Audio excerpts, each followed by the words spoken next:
over. The most dangerous man in Europe is about to arrive on Britain's shores. His preachings are so incendiary, he's been forced out of his native country.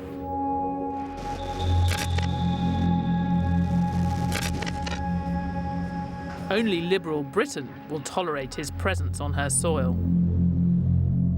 He heads to London to live in exile. The year is 1849.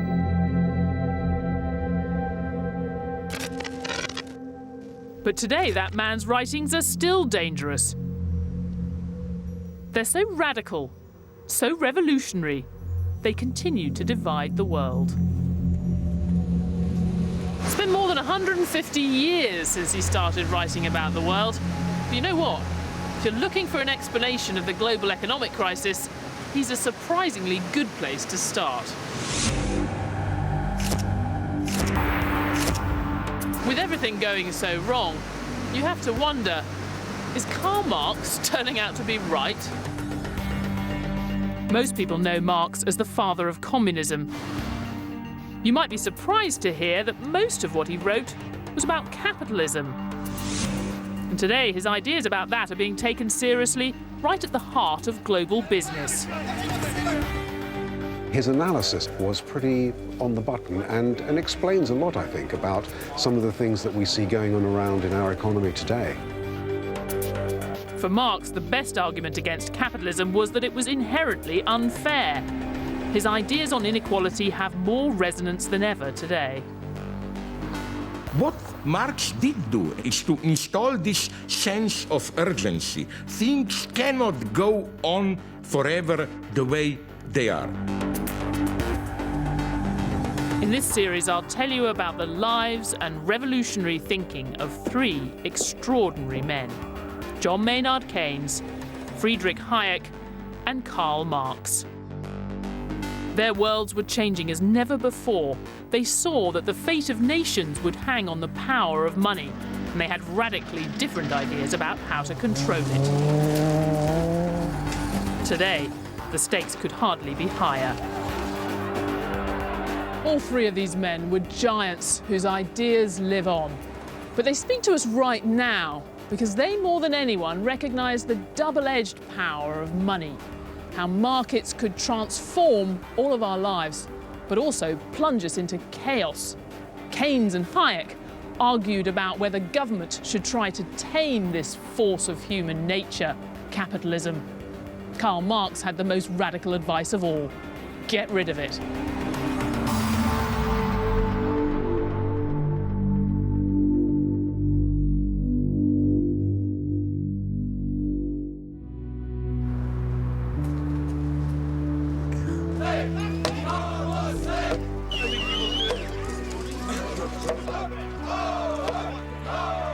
In 1989, Karl Marx's reputation lay in ruins.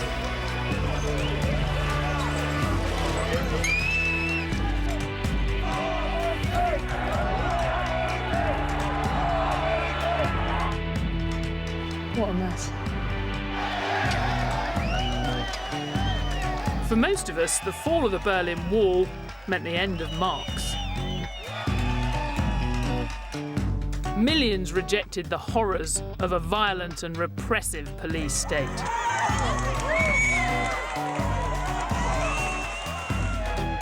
And because the communist countries claimed Marx as their inspiration, his ideas were cast aside as well. When this wall came down, I was just studying economics at university. Back then, we knew, or we thought we knew, two things about Marxism, communism. One was it hadn't delivered freedom for the workers, quite the opposite. The other, just as bad if you're an economist, is it hadn't delivered prosperity. The communist approach to the economy just hadn't worked.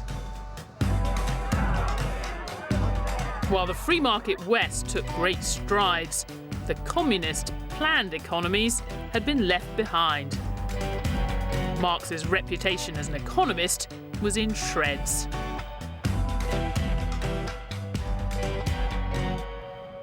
In the last few years, something strange has happened. It's like the global financial crisis has brought Karl Marx back from the dead. And we still don't care what he said about communism, but people are going back to his damning assessment of capitalism, all its deep-seated flaws, with a nagging doubt, is it all now coming true? When times were good, Marx was nowhere. But now the Western economies are in crisis, he's attracting new interest right at the heart of the economic establishment. From a former IMF chief economist, Marx is right on a number of dimensions.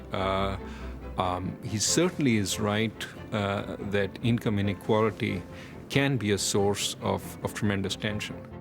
to the man who saw the 2008 crisis coming. He understood that there are situations in which capitalism and globalization can lead to economic crisis. And an economist at one of the world's leading banks. It's quite hard to convince people who live in Chelsea or Chelmsford that this is of great relevance to them, but actually it's worth a bash. Anyone in Chelsea or Chelmsford who thinks Marx is only about communism is in for a shock. It's what he said about capitalism that rings so true today.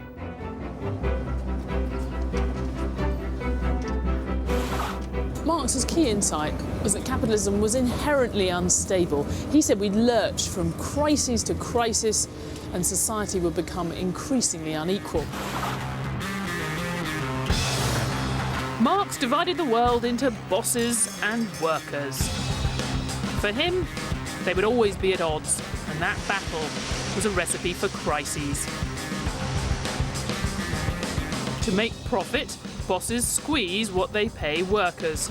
The crisis comes when workers then don't have enough money to buy what bosses are trying to sell them. Now, for decades after World War II, that looked completely wrong.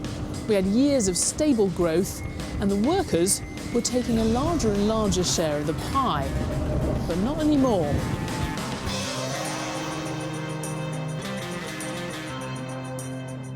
Marx would explain this crisis in terms of the fact that ordinary people haven't got enough money to spend. Why haven't they got enough money to spend? Because there's been a big redistribution over the last few decades away from ordinary people towards capital, towards wealth. And for Marx, there's no turning back. He thought there were laws of motion running through human history. Capitalism would produce bigger and bigger crises, and then it would collapse. And he believed that the force driving us to this final collapse was the same one that built our world in the first place: the power of money. Marx had a very simple formulation about crises, which is that they are manifestations of the fundamental flaws, or contradictions, as he called them, of capitalism. How would Marx have suggested solving the crisis is, of course, by abolishing capitalism. Is capitalism living on borrowed time? Are you taking me? Are you asking me? Sometimes it doesn't feel that far-fetched. Here's why I've been thinking more about Marx. It's because the last few years hasn't felt like an ordinary recession. It hasn't felt like a crisis for one economy or for a group of economies in the West. At times it really has felt like a crisis for the system, for capitalism as we know it. You want a bigger explanation, and no one's ever had a bigger explanation for everything that's happened than Karl Marx.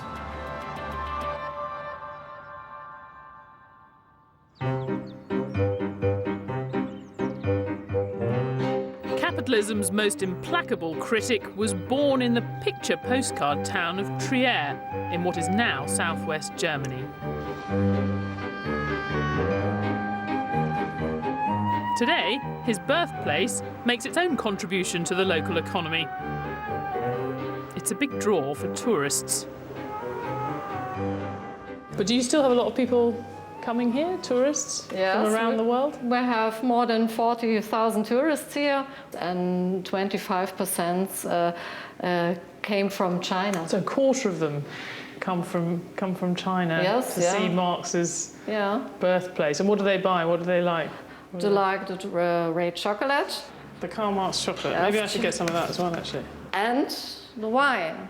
Marx's father, Heinrich Marx, he had a vineyard nearby Trier. And you don't think that Karl Marx would mind you selling all this stuff? It's a bit capitalist having this shop. Perhaps he did enjoy it because he had a good humor too.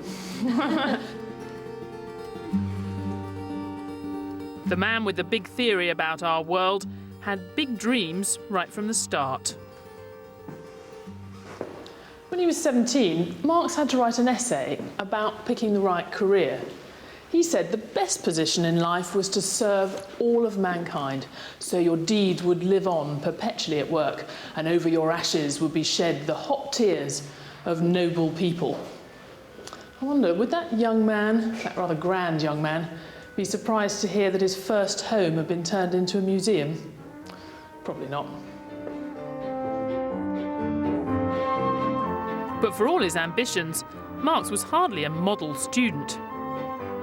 When he was at university in Berlin, he earned a reputation as a radical thinker.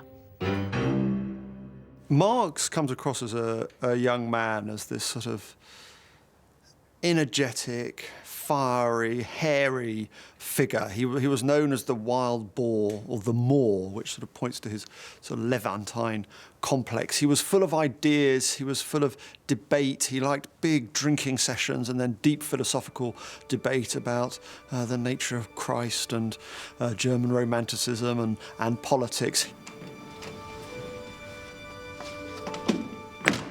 By the time he was 24, Dr. Marx was a bit of a Renaissance man. He was an expert in law, philosophy, you name it. In fact, the only thing he didn't know much about was economics.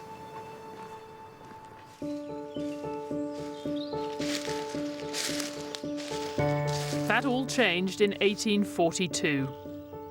Marx, by now working as a journalist, heard about a controversy in this wood that would help shape his understanding of how the world works.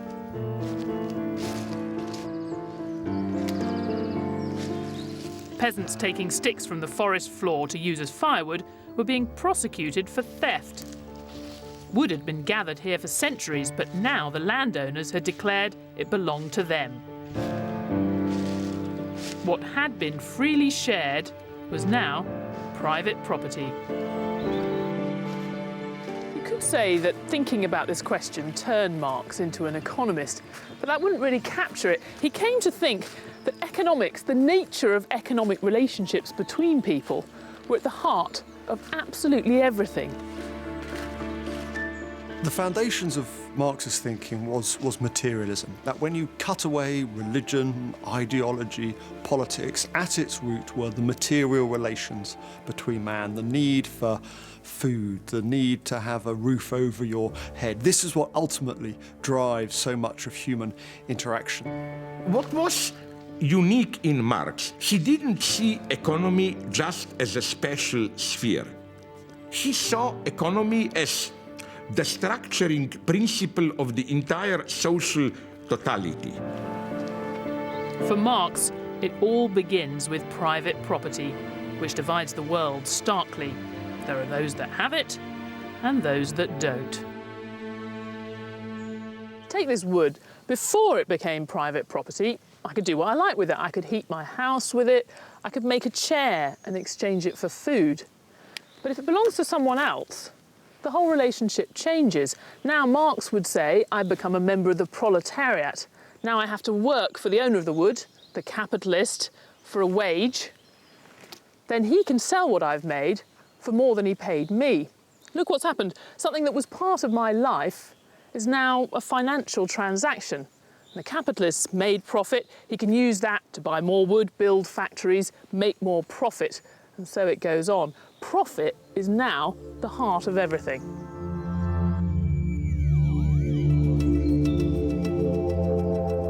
So there you have it, the Marxian view of capitalism, or the gist of it anyway. If If you want more, you'll have to wade through hundreds of pages of Marx for yourself. The key point for us is that driving force of capitalism, the need to earn more and more profit, well, Marx thought that was also a recipe for constant crises. So Marx would say you could trace the roots of the crisis we're in today right to the very heart of capitalism, to its need to generate profit.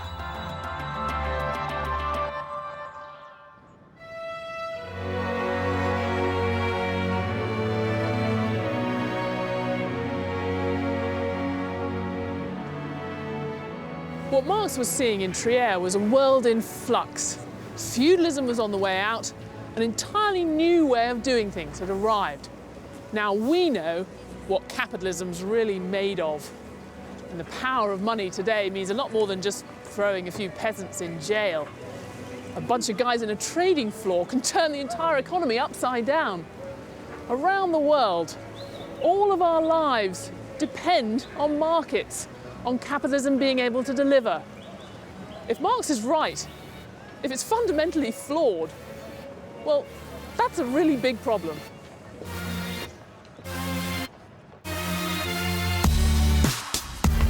We might see a complex modern economy which all of us have a stake in, but Marxists would say the same old rules still apply. For them, who owns what still means everything. They see workers still slaving away, and capitalists, or bourgeoisie, still exploiting them, always striving to make more profit.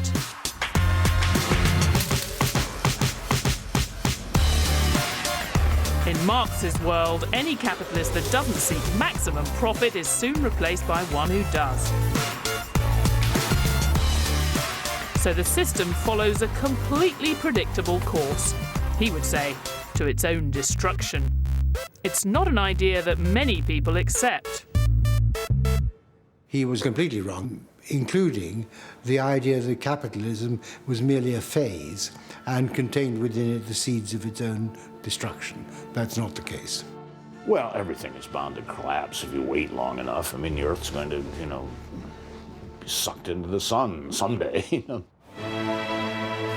You'd be forgiven for thinking the total collapse of capitalism sounds a little implausible.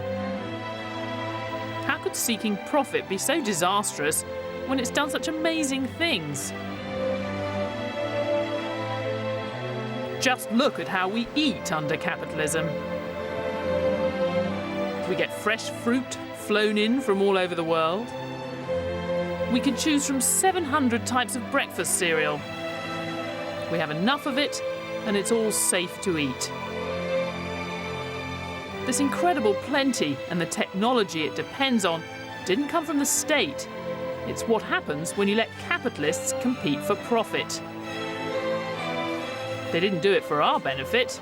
They did it because it made them rich. So at first glance, Marx's idea that capitalism's search for profit would be its downfall sounds absurd. Profit may often sound venal, it may often sound wrong, but it is what pushes progress ahead.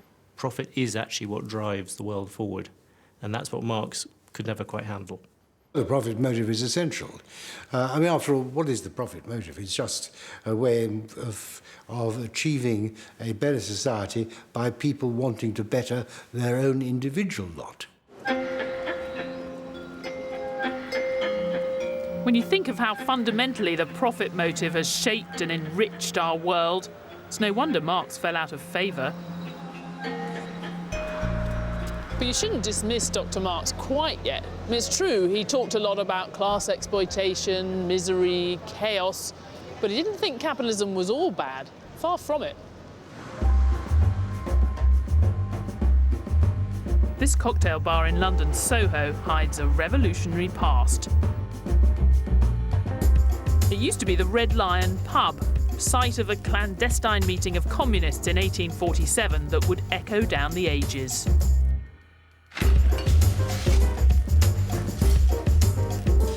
It was at that meeting that they commissioned Karl Marx and his sidekick Friedrich Engels to write one of the most incendiary pamphlets of all time, the Communist Manifesto.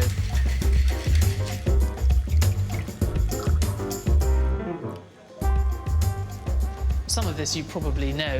The famous opening line, "A spectre is haunting Europe." And of course, the end, about the workers having nothing to lose but their chains. They have a world to win. Working men of all countries unite, in capital letters. But what you probably don't know, what I find most interesting, is what's in the middle. One of the most perceptive and admiring bits of writing about capitalism I've ever read. In fact, it reads a lot truer now than when it was written. I think what's surprising about a lot of Marx's writing is that you find in amongst the communism a lot of good analysis of capitalism, and actually you also find within it quite a lot of praise for capitalism. Marx's attitude towards capitalism is basically ambiguous. At the same time, he was honest here, Marx, ultra fascinated. He was fully aware that this is the most productive, dynamic system in the history of humanity, and so on. The truth is, Marx did understand that the drive for profit would achieve incredible things. It has been the first to show what man's activity can bring about. It's accomplished wonders far surpassing Egyptian pyramids, Roman aqueducts and Gothic cathedrals. It has conducted expeditions that put in the shade all former exoduses of nations and crusades. He did really get the kind of global aspect. He got the idea that people were suddenly being able to get things from all the way around the world in a completely new way, and the impact of that. The need of a constantly expanding market for its products chases the bourgeoisie over the whole surface of the globe. It must nestle everywhere, settle everywhere, establish connections everywhere. It creates a world after its own image. But you know there's got to be a downside for the bourgeoisie. Modern bourgeois society is like the sorcerer who's no longer able to control the powers of the netherworld, whom he has called up by his spells. What the bourgeoisie therefore produces above all is its own grave diggers. Its fall and the victory of the proletariat are equally inevitable.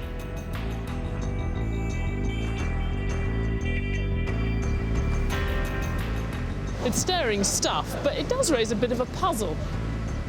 How can Marx think the capitalists, the bourgeoisie, are so brilliant and yet so doomed? Well, for him, it all came down to the way they treat their staff.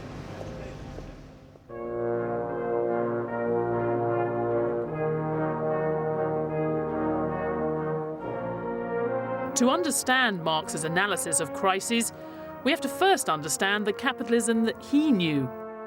19th century capitalists might have built wonders surpassing Egyptian pyramids, but they also forced their workers to endure terrible conditions and pay.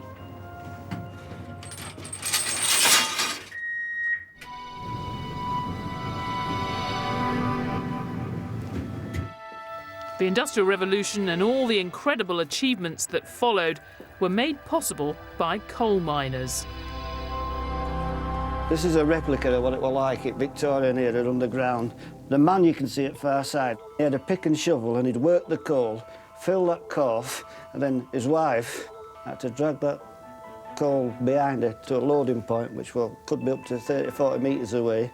I didn't realise that their husband and wives would work together. Oh yeah, it were all families. Yeah. They needed a little boy or little girl to work this door as well. So, but if you took the job, you had to sort of provide small child. Yeah. So. The only light they had between them was a candle which the dad kept, so he could see what he didn't call for. So the little boy or girl was sat on their own in the dark for 12 hours a day. It is difficult to overstate the horror of industrialisation in Europe. In 1829, Liverpool, for example, a life expectancy at birth was about 28 years. And that was the lowest age since the Black Death. So the impact of the Industrial Revolution on life chances was absolutely terrifying.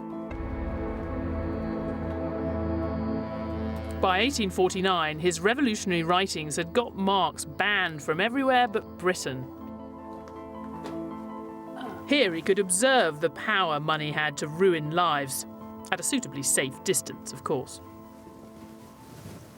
I think in the last few minutes I've come closer to what it was actually like, the drudgery of Victorian times, than Karl Marx ever did. He never went to a mine, and as far as we can tell, he only went to a factory once towards the end of his life.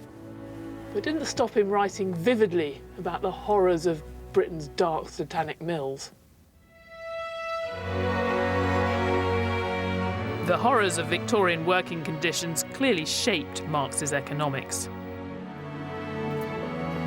In his time, minimum pay for proles meant maximum profits for bosses, and any bosses who did choose to pay more usually went bust.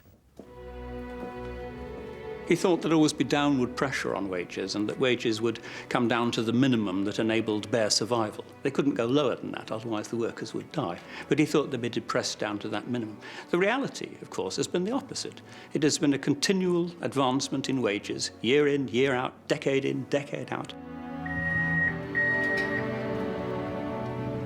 Marx was wrong. He thought it would all get so bad the workers would overthrow the system. Yet even as he was writing, reformers were beginning to get rid of the worst employment practices. Capitalism got kinder, not nastier. But the idea that the competing interests of bosses and workers would cause crises, well, that does seem relevant today.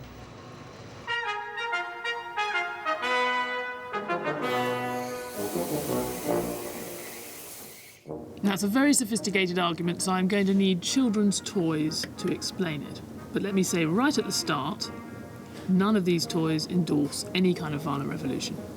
Now, here's the mine owner, capitalist, miners, with or without hat. Now, imagine that there aren't very many miners around. Then, the mine owner has to compete with the other capitalists for workers. Probably ends up having to pay them more than he'd like to. The trouble is, those high costs cut into profits. Now, if that's happening across the economy, you've got a declining rate of profit and a lot of capitalists going out of business. You get a crisis. You get countless workers losing their jobs, having a terrible time, until finally wages fall far enough the capitalists can go back to exploiting them again. So, high labour costs are bad for business. But what makes the collapse of capitalism inevitable for Marx is that the bosses are in trouble even when they have things their own way. Now imagine the opposite situation. You've got loads of workers, all of this lot competing for a single job. Then, well, no wonder he's smiling. The capitalist only has to pay the workers the bare minimum. This bucket is what Marx would have called the industrial reserve army of the unemployed. As long as that's full, this lot can keep paying very low wages and keep making profits. Except, in the end, there's a problem. Badly paid workers don't spend very much, and not very much spending in an economy is not good for business. You get another crisis, more capitalists going bust, and this crisis is going to be harder to fix. So you can see why Marx thought the capitalists were in trouble no matter what they do. They never want to pay the workers more money. They always need to make more profit. But in seeking out profit, they end up eroding the basis on which it's made. They've forgotten, if you like, where their money ultimately comes from. The punchline, as ever with Marx, is that capitalism is doomed. So that's how problems with wages can cause crises, at least in theory. But how is any of that relevant to right now? A Marxist would say that little parable with the toy men tells you everything you need to know about the financial crisis we've just seen. In fact, they'd say you could explain the last 40 years of world history entirely in terms of capitalism's desperate need to have the advantages of a ready supply of cheap labour, but none of the costs. And you don't have to take my word for it.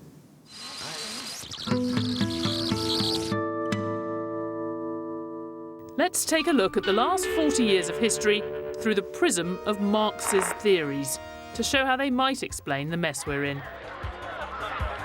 An imaginary Marxist broadcasting corporation would see it all as a good old 1970s style class struggle. As usual, the world's divided between workers and capitalists, always fighting to get a bigger slice of the pie. And the crisis happened, Marxists would argue, because the capitalists have been coming out on top a bit too often. The fight is over wages. Capitalists want to pay less, the workers want to get more. In the 70s, powerful trade unions battled to keep wages high. Then we come to the 80s, fight back time for capitalists. There she is. Look, can you see her now? Marx would have seen Margaret Thatcher and Ronald Reagan as acting purely in the interests of the capitalist bosses. It was their governments that helped business by getting rid of the obstacles that made it hard to cut wages. The violence and intimidation we have seen should never have happened. It is the work of extremists. It is the enemy within. If they do not report for work within 48 hours, they have forfeited their jobs and will be terminated. End of statement. So for the Marxist Broadcasting Corporation, the capitalists won in the 1980s, and they kept on winning. The guaranteed high wages and job security that workers had enjoyed until the 70s had gone. And downward pressure on wages started to lay the seeds of the crisis we see today.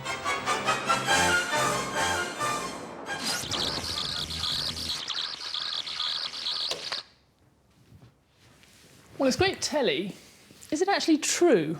Well, we know the Marxist view of history is right about one thing, at least in Britain and America. Earnings at the very top have soared in the last few years, and everyone else has been squeezed.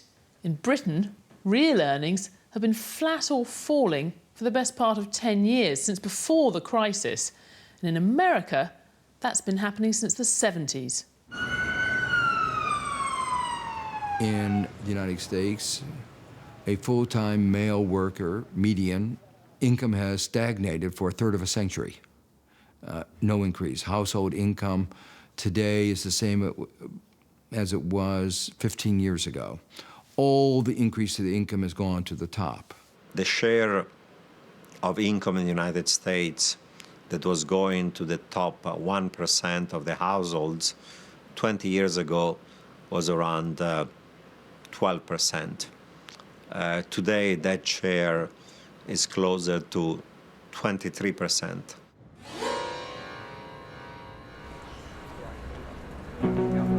Things haven't gone that far in the UK, but inequality is certainly creeping up the agenda. So have the greedy capitalists been picking the pockets of the workers? So why do I think all that money's been flowing to the top? Well, I don't think it's a big conspiracy, but there have been social and political changes that have made a difference. We used to have really big unions. We used to have very high tax rates on rich people.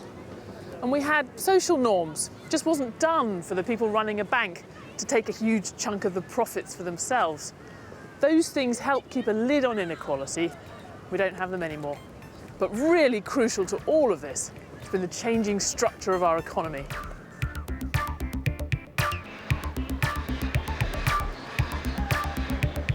A lot of it's down to new technology.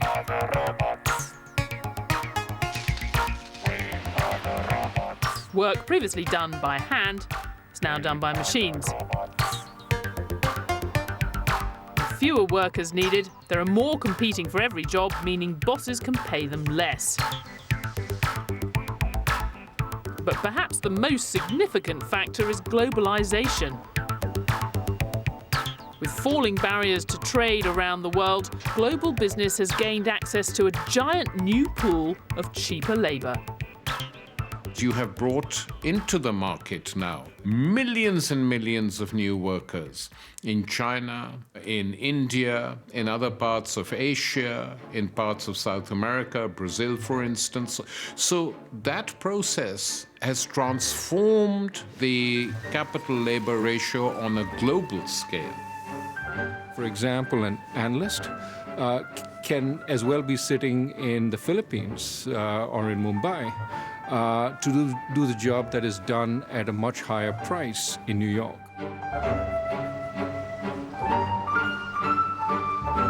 Many workers in the rich countries are now competing with an industrial reserve army running into the billions.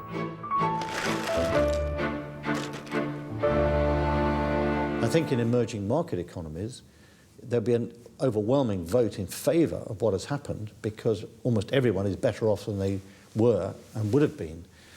But that's less evident in the industrialised world, where many lower paid people have become even lower paid relative to those who've prospered. And that is a concern. For years after World War II, we could be pretty sure Marx was wrong. Where you had capitalism, it was working pretty well. You could talk about a rising tide lifting all boats.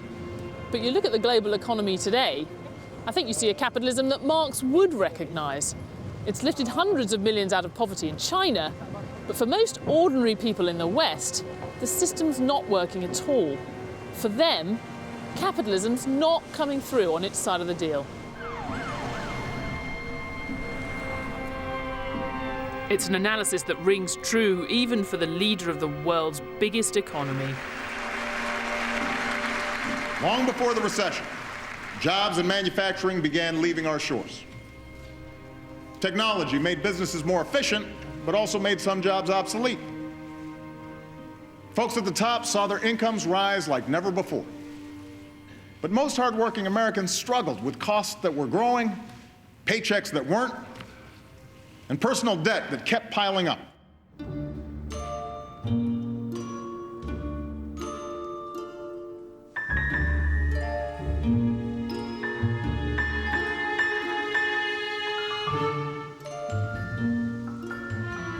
Marx would say this squeeze on wages was the root cause of the huge economic crisis that we've been living through. But you might see a problem with the Marxist explanation. If it was all down to low wages, you'd expect the crisis to have started where people spend their pay, out in the real economy. One way or another, that is how most of the recessions since the war have got started. But this time, it wasn't the high street that sank the city, it was the other way around. The explosion that rocked the global economy in 2008 was detonated deep inside the banks. So how would Marx link low wages to troubled banks? The answer is, he saw capital as endlessly adaptable. It could solve one problem, low wages, but only at the cost of creating another. Remember, Marx didn't underestimate capitalism. He thought it was fundamentally flawed. He didn't think it was stupid. If large parts of the population weren't being paid enough to support demand, well, he wouldn't have been at all surprised to hear the capitalists had come up with a brilliant solution, the credit card.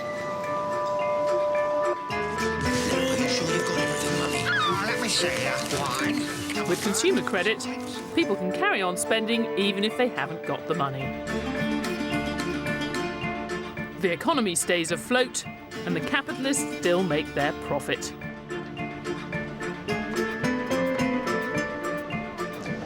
So credit provided an answer to all of capitalism's woes, but only for a while. Remember, Marx thought the system was fundamentally flawed. They might be very clever, these capitalists, but now more than ever, they were living on borrowed time. Baby, your ship is coming.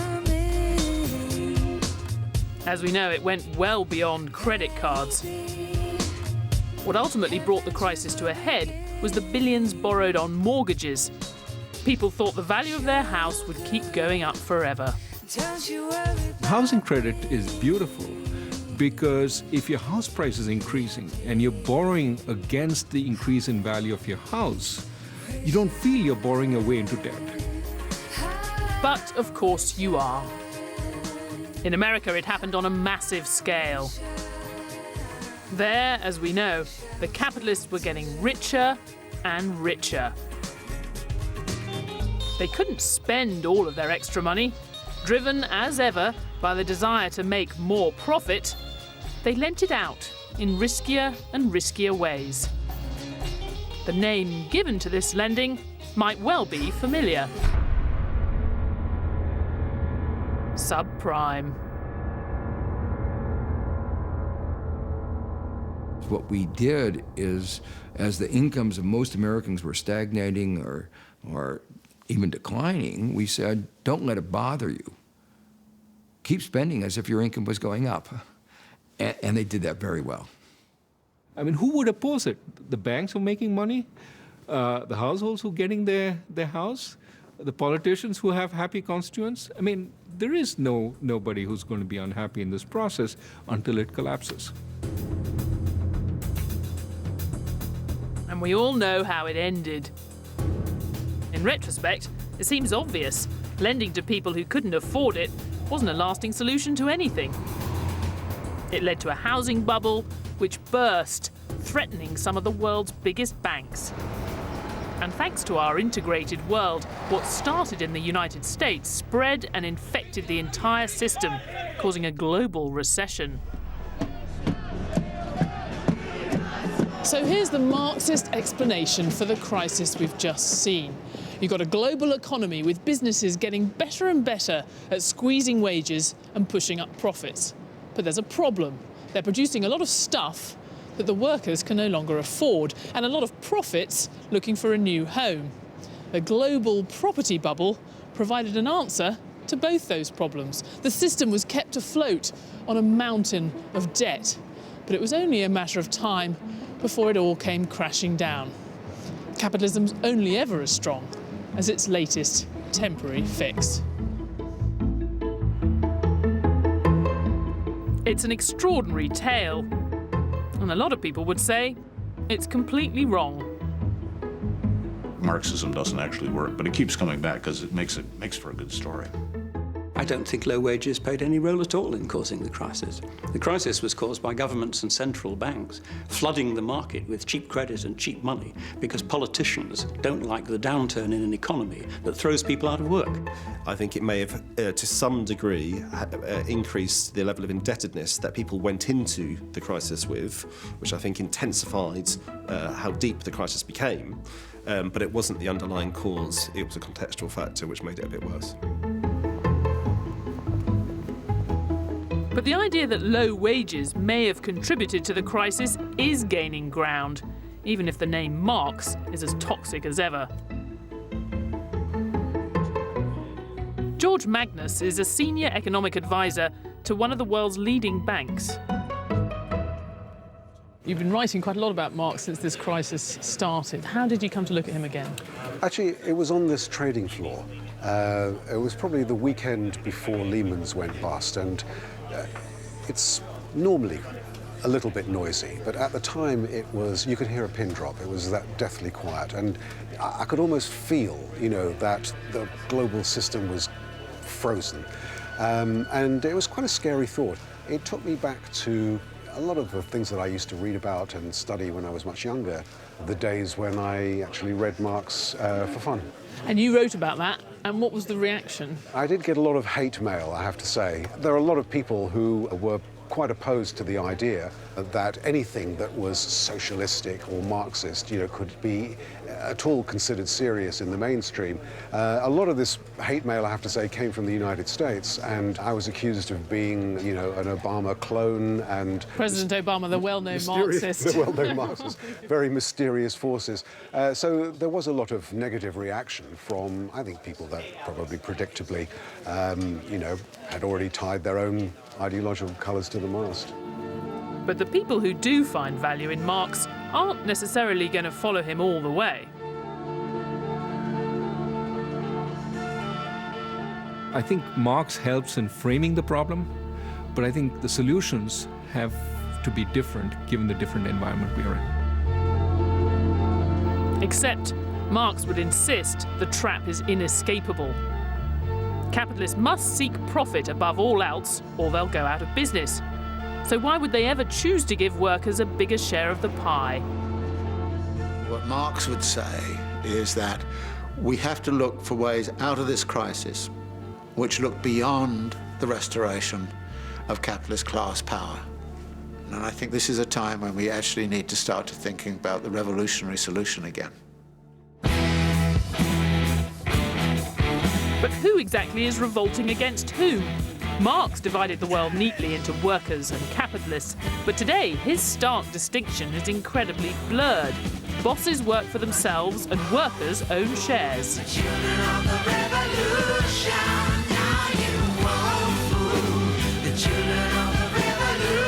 In our modern world, enough of us do have a stake in the system, whether mobile phones or pension plans, to stave off talk of armed revolt.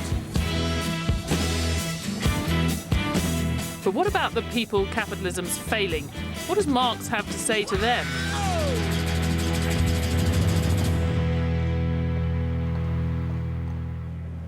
It's really amazing how well Marx seems to understand our world, where we're more interconnected than he could ever have imagined, and where all the faces of capitalism, good and bad, are now on display in pretty much every corner of the globe. But he was the one who famously said it wasn't enough to interpret the world. The point was to change it. If you ask him what exactly we're supposed to replace capitalism with, well, he had remarkably little to say about that.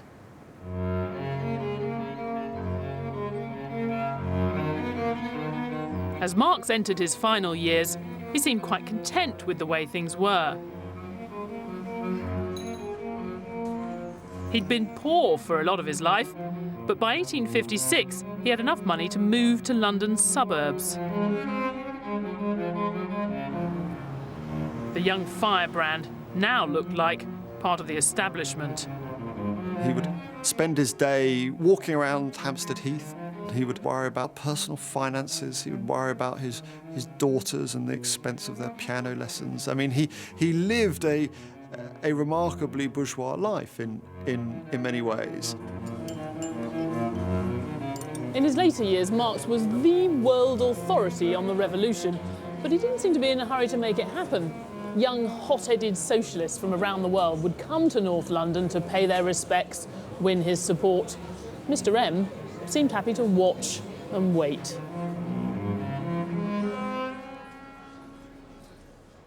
Marx only really had contempt for terrorists, those who were seeking to fast forward political progress by having change through arbitrary violence. You needed the economic fundamentals in place for a proper revolution to succeed. To understand why he didn't want a rush revolution, we need to understand, for the last time, I promise, a bit more Marxist theory. As usual, he had a grand analysis of the history of the world. He saw the great sweep of humanity's endeavours, from the caveman to the slave societies of Greece and Rome, to the feudalism of kings and castles, all of which was replaced in turn by our own capitalist system of bosses and workers. Incredibly unfair, but also incredibly productive. Marx said only when we'd got everything we could out of capitalism could we afford to have a revolution.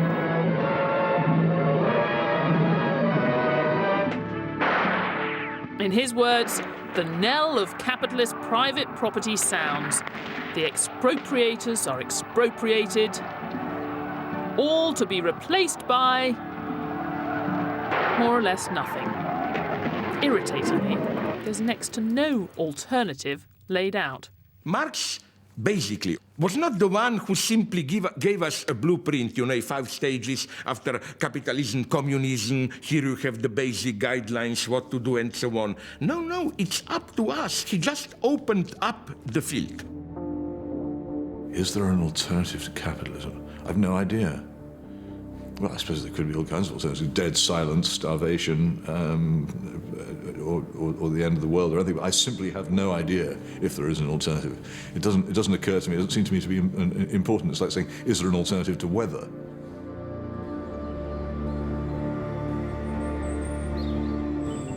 Marx said we couldn't describe what the next stage of human development would look like any more than a feudal serf could have described our lives today. To which you might say, fair enough. Except you might also think it was pretty telling. After all, nobody else has been able to describe a convincing alternative to capitalism either.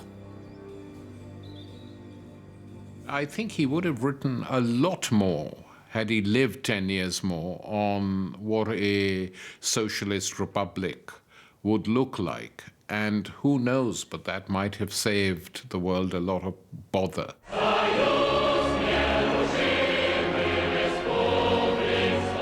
Without his blueprint, we all know what happened next. There weren't any revolutions in the rich, developed countries, as Marx predicted. Instead, it happened in one of the world's poorest nations. Soviet Russia may have left Marx far behind, but it was an attempt to try something else, and many have drawn lessons from its failure. The truth is, at the moment, there are different forms of capitalism, but on the big argument about whether you really want to have a communist system or a capitalist one, that is pretty much won everywhere, I think. There are more humane versions of capitalism or more barbaric forms of capitalism. But I don't think there's a systemic alternative to capitalism. Will there ever be? Yes, I would think so. I mean, nothing is forever, absolutely nothing. And capitalism is not forever. But anyone looking for a fairer alternative knows they can't ever repeat what happened east of the Berlin Wall. Dictatorship, political oppression, and millions of ruined lives.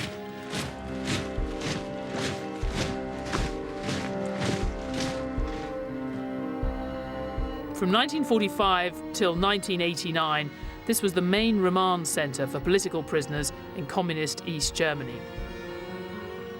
Today it's been turned into a memorial. There was a special ideology. Whoever we arrest, he or she is guilty. It's possible that places like this explain why even capitalism's toughest critics today seldom talk seriously about replacing it.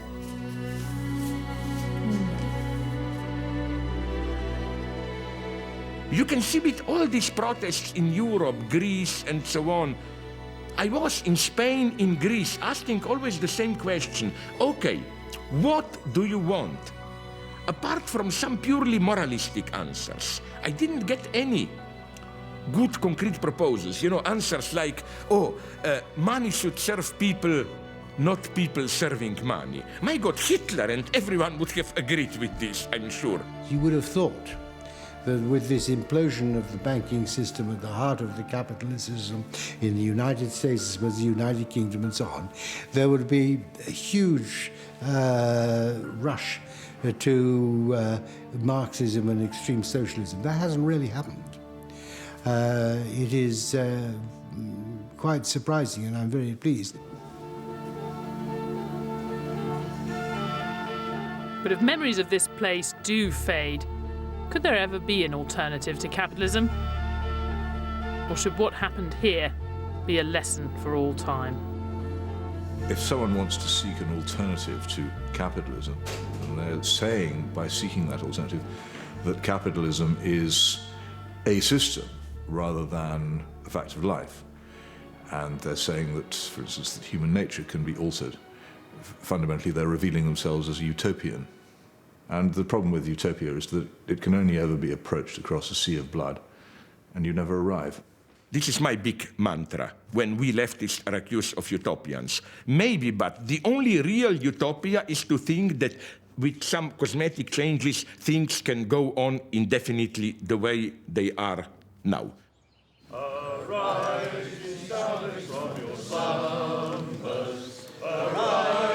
Criminals of want, for reason in revolt. Marx died in 1883. In a speech at his grave, his longtime friend and collaborator Friedrich Engels declared his name and work will endure through the ages. For most of the 20th century, his name did endure, though usually for all the wrong reasons. But now it's the 21st century. What can this long-dead Prussian really say to us?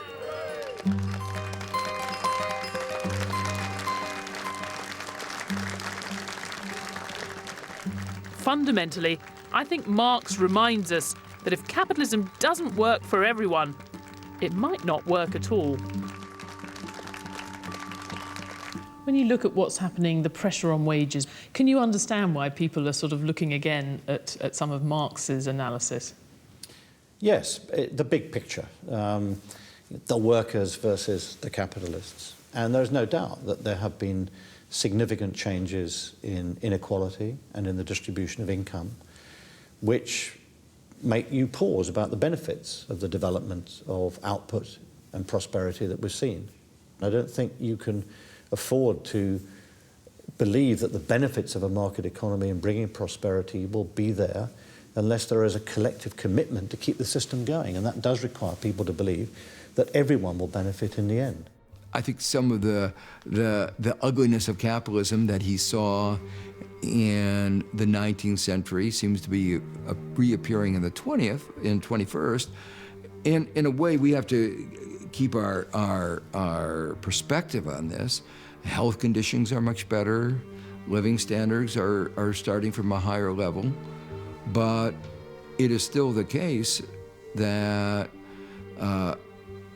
things aren't the way they ought to be, and they're not moving in the way they should be.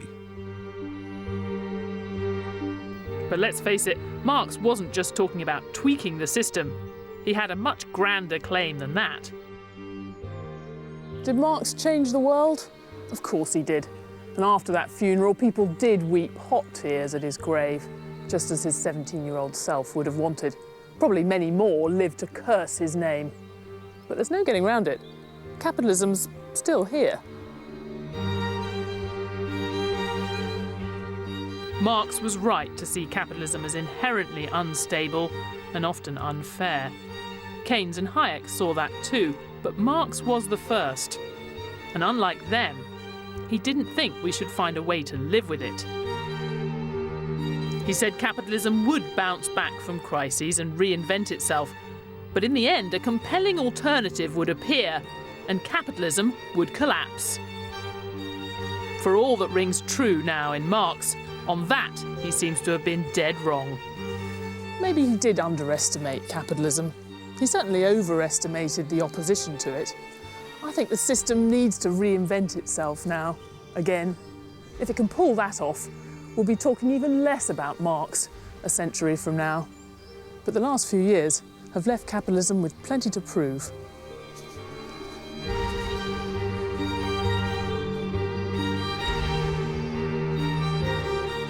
The Open University has produced 6 one-minute animations to explain some of the key economic ideas that affect all of us. So if you want to learn how to spot an invisible hand or other secrets of economics, go to bbc.co.uk/Masters of Money and follow the link to the Open University. Next this evening here on BBC HD, stay with us, it's Never Mind the Buzzcocks.